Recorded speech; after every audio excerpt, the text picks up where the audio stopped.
is Angelina Namiki. I am from class DKM2A Session 1, and now I'm going to present about my mini project, which is I created a Lego set, which is it is a train figure, as you can see here. Okay, in order to create this figure, I created 10 parts, which are: first, I created this part, which is the best part here.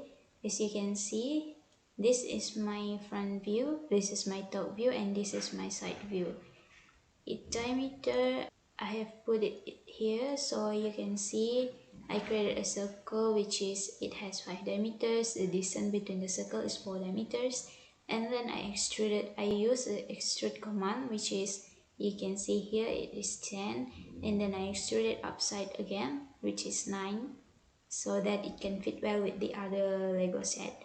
And then as for the wheel, I created it this way. You can see the diameter here, which I created it. I extruded it from this side and this side also. And as you can see, this is the result. Okay, next I created this part, which you can see it is in this part, right? I can join it together. And then I created this part, which is, I using the extrude command as well, and as well as the circle. As you can see, this is my front view, top view, and then this is my side view. So next I created this part, which you can see it here. It is here. I created it here, as you can see. This part as well, I using extrude command, extrude it like usual, and you can see this is my front view, this is my top view, and then this is my side view. Next I created this part here, you can see it. For this part, I extrude it first, and then I use fillet command, which you can see the radius is 6 millimeters. And then this is my front view, this is my top view, and then this is my side view. Then I created this part, which is here.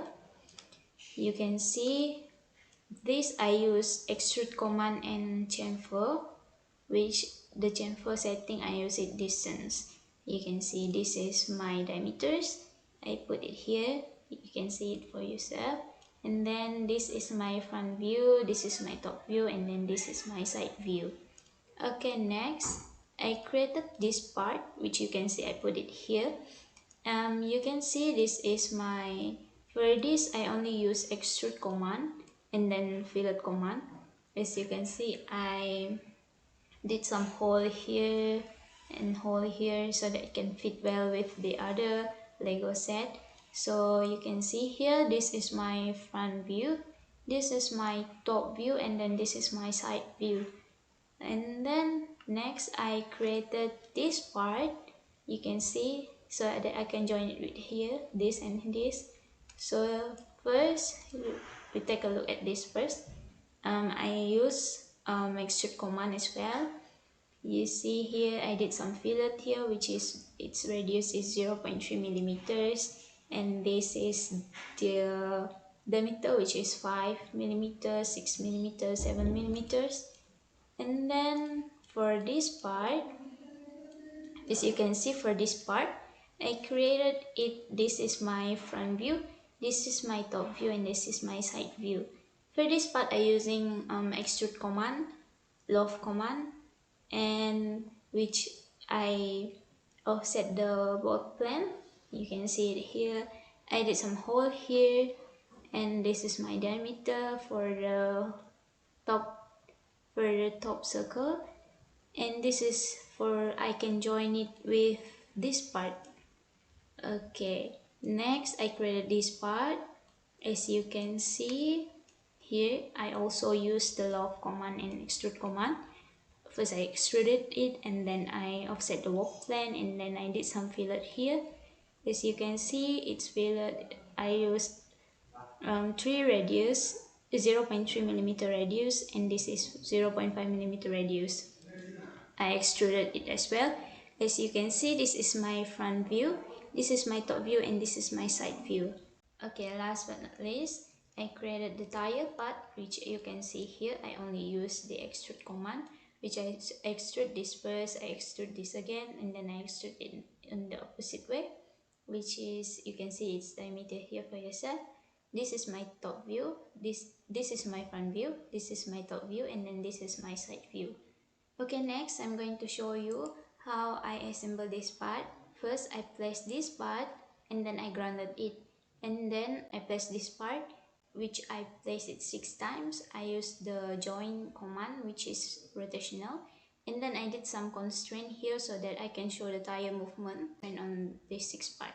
Okay, then I place this part, or I place it twice using join, which is rigid, and then I place this one using joint, which is rigid also, and then I place this one, which I place it twice. You can see it here. I use the join command also, which is rigid. Then you can see I call this part, which I place it twice. I also use the rigid command, and then I place this part, I place it twice also. I also use the rigid command. Then I place this part again, which I put it as the top here. I use rigid command, and then you can see I place this one, and then I place this one, and then I place this one. So I basically assemble all of my part by using the join command, which is rigid except for the tire. So next I'm going to show you which I separated the parts. You can see it here. So first I spread the wheel and the front ones, and then you can see I spread this part, and then I bring it here, and then I spread this one by one, as you can see here. So I spread it. Okay, now I'm going to show you my isometric, orthographic, and assembly drawing. First, let's go to the orthographic drawing first. As you can see, I did some dimension here. First, I choose the ISO file, and then I did some dimension here. And then this is my front view, this is my top view, and this is my side view. Okay, next, this is my isometric drawing, which is, this is my isometric top right view, this is my isometric bottom left view, and then this is my assembly drawing, which I did some balloon here so that we can recognize it easily, the part. And then you can see this is my part list. I changed the description from description to appearance so that you can easily know which color did I selected, which kind of appearance I selected.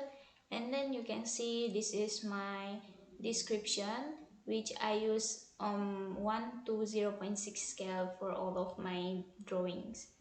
So I think that's all from me.